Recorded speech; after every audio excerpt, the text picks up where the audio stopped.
Thank you very much. I'm sorry we were late. We left Cambridge very early, but my husband won't have a sat-nav. So we were fine until we got quite near.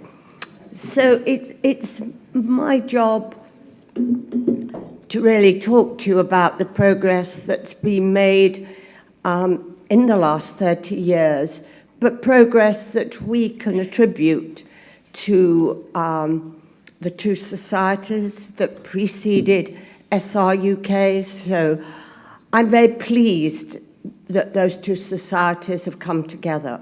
It was fairly obvious a thing to do, but it took a long time. I don't think many of you in this room know that the Scleroderma Society was founded in my sitting room. There was a woman called Amy Dean, a very brave woman who was a social worker. Amy had pulmonary fibrosis and scleroderma and came to me and said, I want to form a society. She did see it formed before she died of that condition. This is a long time ago when there were very few treatments available. But at the same time, Anne, who I met in a lecture hall where we were both talking, she had her vision for Raynaud's and scleroderma. Both of those visions have been truly, truly important. And as I say, I am absolutely delighted that they've come together. Now, I'm told that these slides are going to work. If they don't, I shall just talk to you. I don't mind if I don't have them. So 10 million has been spent on research. And sometimes I think it's very difficult for you to think, well, where is the progress? But when I was first starting in this condition, I had no treatments for pulmonary hypertension. I had no treatments for scleroderma other than a bit of cyclophosphamide. There's been huge, huge development. And I sat by too many patients' bedsides who were dying of this disease. That is so different now. And so I think we should acknowledge that although it's not as fast as you would wish, it is so much better than when we started 30 years ago. Over 100 research grants funded. Some of those have been clinical, and some of them have been basic. And you have to remember that not all ideas turn out to be good. That's what research is. You think you have a good idea, you hope somebody will invest in it, and sometimes you just have to say it wasn't right. So I don't think you should expect every bit of research to be 100% successful, but nearly always when research isn't what we hoped for, it takes you in a different direction that is helpful. Over 200 research papers published. That's a very large number. I formed the scleroderma research group with a man called Joe Korn from Boston many, many years ago. And Joe and I thought there wasn't enough research into this disease. At our first meeting, there were 22 people. There were only 22 clinicians that we could find around the world really doing work in this area. So this is a fantastic change.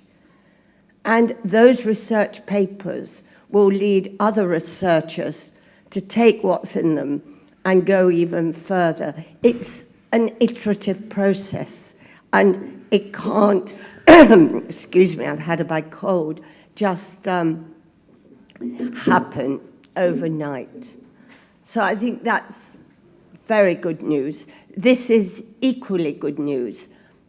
If you look at the survival, it used to be that the 5-year survival was about 60%. It's now 85%. That is in a relatively short number of years, and that is due to drugs having been found for the worst complications of scleroderma. 5 types of treatment. Actually, there are more treatments that we use, but one might say 5 that were of great significance. We're up to about 10, and I know Chris Denton will tell you much more about the exciting things that are possible now. 3 specialized centers, there are now 6. When I was first trying to build up an interest in scleroderma, I used to go out with my clinic nurse and visit places around the country. I think we had 16. I think Chris still does that. Yes? Good.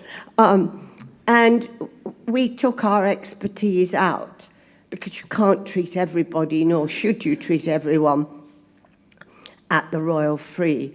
But what we needed was to get some more centres like the Royal Free that were specialised and were capable of doing these things. And we now have 6.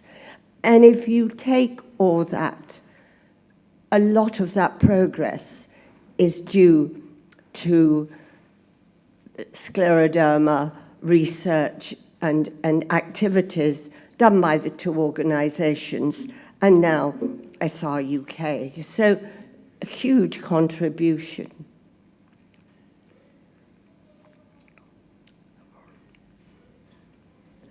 You may not be able to see this very well, but detection of symptoms of scleroderma and Raynaud's, better diagnosis, and ensuring the best treatments are available.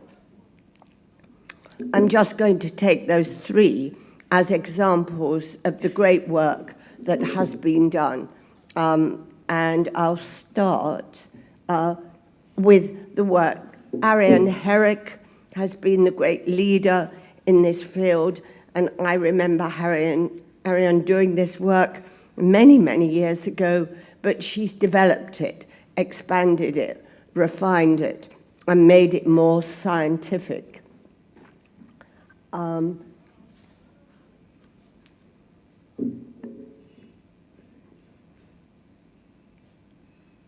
going, sorry. And I hope you can see this at the back of the room. It does show quite well what we would think of as abnormal capillaries. Our capillaries should just be like a straight line, but here you see big black blobs, you see funny shapes, and abnormal capillaries. That is such a useful test of whether someone has Raynaud's, and it may be more than Raynaud's. It's early, it's non-invasive, and you can do it extremely easily. Interstitial lung disease has always been a huge problem in scleroderma. I looked after so many young people who had this, and there was nothing you could do.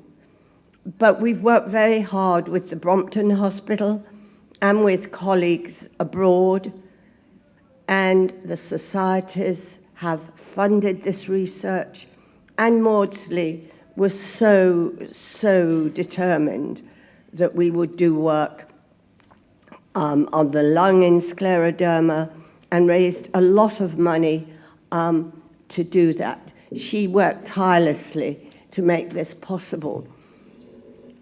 what we wanted to do, putting it very simply, was to know that if you had lung disease, how bad was it? Were you early? Were you late? Where were you? And then we could stage you and use appropriate treatments. And of course, treatments have got better.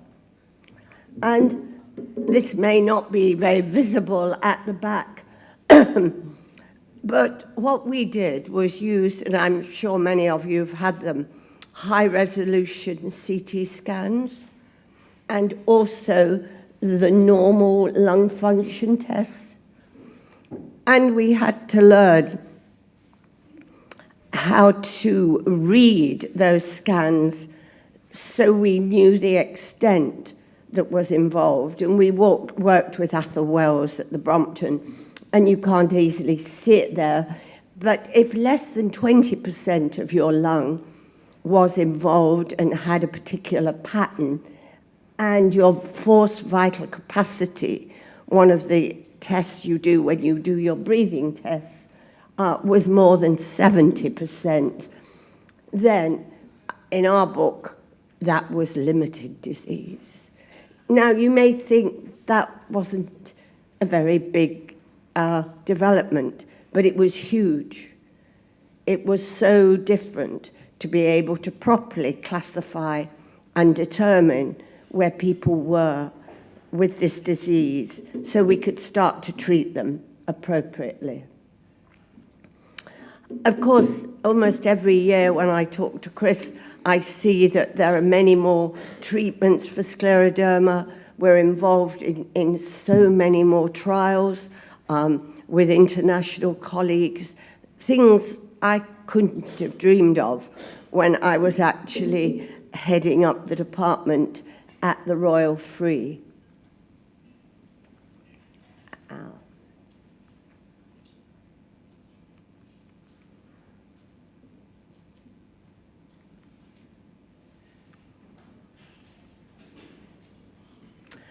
I'm going to forget the slides, stop them. I can manage the rest of this quite well without my slides. The final study I was going to mention, and I hope that it will be mentioned in more detail later on, is the study on IL-6. Now, when I was in practice, I didn't know that IL-6 was important in this disease. Just to give you an idea of how much it's improved, how far it's developed. But at the Royal Free and working with other colleagues, a great deal of work has been done on IL-6, how important it is in the development of the disease, and not only that, thinking about the drugs that you could use to actually modify it. And each year we add to the number of things that are put on that list of potential targets and potential therapeutic targets. You all know that scleroderma is a hugely complex disease. So we can't just target one thing and think we're going to really stop the disease. We often have to target, depending on where you are, several things. There are only 3 examples of the work of SRUK and its predecessors, but they've each added enormously to what we know and what we can do for scleroderma. Going forward, Sue mentioned research, and I'll just end by saying, if you want to really improve the life of patients with any disease and improve the symptoms, which I know are so wretchedly troublesome, you have to understand the mechanism that leads to those things. And so I am personally delighted if SRUK give more money to research that will enable us ultimately to have more treatment. There is, of course, other types of research which you would find probably very important. It's the more clinical-based research. It's the quality of life research. They are absolutely important. I wouldn't diminish what they mean to a patient. But if you expect of us that we will really get to grips with this disease, then I fear we've just got to persistently and consistently take the basic research forward.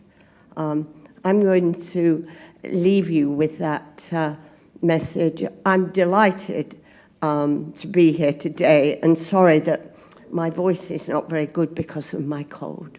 Thank you.